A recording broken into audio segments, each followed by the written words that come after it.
Hi everyone, welcome back to a new episode of Wake&Tech. Today in this video, I'm going to show you how you can log into your Gusto Payroll's account. Keep watching the video till the end. To log into your Gusto Payroll's account, firstly go ahead and launch open your Google search. On the search box at the top, type in Gusto Payroll login and make a search. You're going to see the search results displayed on the screen. Click on the login link shown on the page. You will end up on the login page of your Gusto Payroll's account. Enter your email address and password associated with your Gusto Payroll's account and tap on Sign In. Click on Show option to check if you have entered your password correctly or not.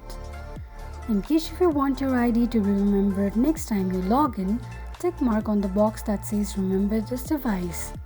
In case if you don't remember your password, click on Have Trouble Signing In option. You can sign into your Gusto Payroll's account using your Google or Xero accounts as well.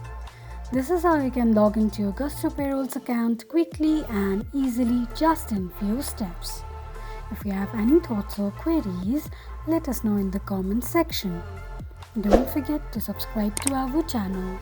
Also, press the notification bell icon so that YouTube will notify you whenever we post a new video. I hope this video was helpful to you. Thank you so much for watching.